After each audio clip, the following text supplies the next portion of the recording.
Hey, so as I said in the last message, I'm going all into my photography business, but I'm actually opening up the photography business to be how can I get you to feel comfortable with girls, to not feel so lonely, not feel like girls aren't giving you the light of day, girls aren't giving you attention, girls aren't making you feel like you're valued because you're not getting attention from girls. You're not going on dates. You're not getting matches when you talk to girls. If you do talk to girls, they're not giving you any. They're not being nice to you. You're not being kind. You're nervous around them.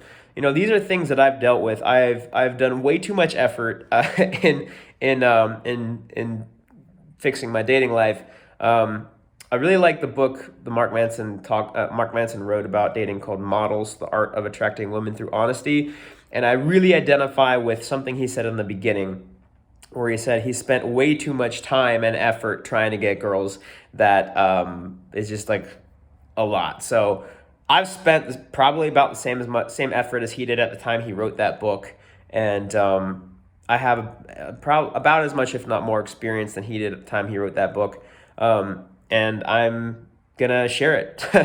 People have been my mentor himself, and he coaches guys in dating. I was about to say he dates guys in coaching. He coaches guys in dating, and he's been getting on my ass so that I do it, so that I coach. He's like, why aren't you coaching? Why aren't you coaching? You're doing photography. Why don't you coach? Why isn't photography a part of a larger thing where you just help guys get laid? And I'm like, well, I don't know.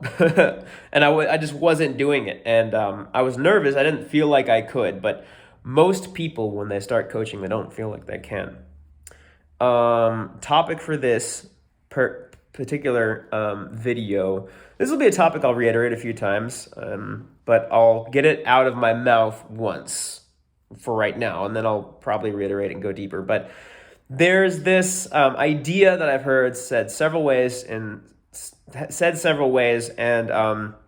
most people who say it don't fully understand it. They might say it because they heard it somewhere, or they might say it because they think it makes sense, but they won't say it because they've actually experienced both sides of it and really feel it. And that is, when it comes to girls, don't go after somebody who doesn't like you. Go after somebody who likes you for you. Now, it doesn't mean don't improve yourself. I really need to get a haircut, and I also haven't shaved this morning. So like if I went out and started talking to girls right now, I'm still kind of attractive, so they'll probably give me some good feedback, but they'll be kind and etc. Some of them will probably go on a date with me, but it's really not. I should probably have gotten a haircut and shaved before I did this episode. But the point is, there will be three. I really like this way Mark Manson says it, so I'll steal that from him. There are three types of girls. There are girls who are into you. There are girls who are unsure, on the fence, or still deciding, and there are girls who are not into you.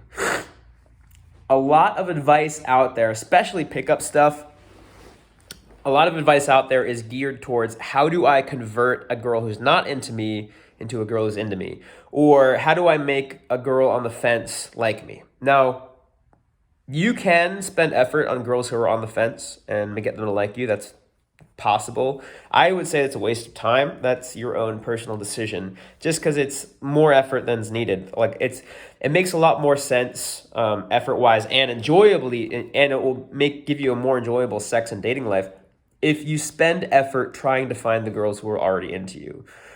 What that will look like is, for instance, there's this one girl who I'm seeing right now on a regular basis, and she didn't seem like she was interested in me. We matched on Bumble, and we messaged back and forth, got her number, and I asked her out over text, and she said, "Oh, I don't know you." Before that, she seemed really excited, and that was this might be confusing you, because in the end, she was like super down to meet up, super down to go back to my place and have some fun, and the part that she said, "I don't know you," was just like a confusing part. She was just a little nervous, but in the end, she was really into me because I matched with her. After a few messages, she gave me her number. After a few texts, she agreed to go on a date. And when we went on a date, after like 30 minutes of talking, she was down to go back to my place. So That's what it will look like when a girl's into you. It's like no effort. I've had other situations. Let's see, another situation. This girl that I met, this was actually not on a dating app. This was in person. I was doing work on my laptop in a lobby of a hotel. She sat down. I thought she was cute, so I complimented her, and she smiled. She smiled like really brightly and came closer. And we started talking. I put my arm around her, and then we went and walked around some shops nearby, and we may or may not have had fun behind a dumpster in near a restaurant. That was one of the most spontaneous things I've done with girls. I've done similar things also, but that was definitely at the top of the list of exciting and fun times that I've had with girls that are into me. But that's how easy it will be when a girl likes you. You don't have to game her. You don't have to trick her into liking you. She likes you or she doesn't, or she's on the fence. And it's pretty easy to find out most of the time. So sometimes it's not. Sometimes if she's ashamed of her sexuality, or she's worried about what her friends will think, or she's worried about doing something in public. I usually don't do things with girls in public anymore. I used to. It was really exciting for me, but I find that when I wait until we're behind closed doors at my apartment, I get a lot better results because girls are more comfortable with that, and I don't need it. I mean, public sex is really fun. Stay legal or do it at your own risk. But and I've done it several times, but I would say once you lose the rush, once you try it a few times, and if you try it and then it's not as fun anymore, then stop trying it, because you might be turning a bunch of girls away who would be happy to have fun with you at your apartment, but they're a little nervous to do it in public, and that's totally fine. There's nothing wrong with that. So if it's really important to you to cross that off your list, go ahead, but you'll be screening out girls. You'll have to meet a lot more girls to find the girls who are into that. I'll definitely do some more videos on this because it's extremely important, and I'll probably send this to coaching clients because I'm starting to not just do Tinder photo shoots, which I will be doing, but I'll be doing that in the context of how can I help guys get laid? How can I help you build the sex life that you love? And maybe I'll even talk to guys and girls as couples and be like, what can you do to spice up your sex life? Or how do you do BDSM safely in a fun way and not like in a weird way? How do you bring power dynamics into the bedroom? Because I do that as well. I'm dominant when it comes to the bedroom. I really like that. So we will see where this goes. I'm really excited to go into this topic. I've been scared to go into this topic. I'm worried about what people will think. I guarantee you I am inviting a lot of of negative comments on this video. I've already gotten some negative comments. This guy's like, Joe, you're passionate of nothing. And I'm like, okay, find a better comeback.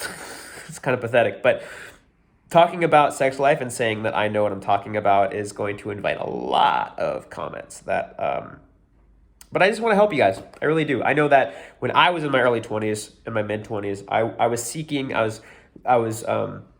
seeking tons of advice. I paid for so many mentors when it came to girls. I still am paying for mentors when it comes to girls, more so for the deeper stuff down the line, like relationships and also more advanced stuff like getting threesomes and stuff, having threesomes with girls. That's the thing I'm seeking help for now. But when I was in my early 20s, I was shelling out so much cash to try to figure out how I could get my dating life in order. So I know that it was super important for me, so I might as well give you guys some information you can use and help you guys out, help me out that I was, for sure. So anyway, that's that. Subscribe if you want to hear more, and I'm excited to go down this new path for this channel.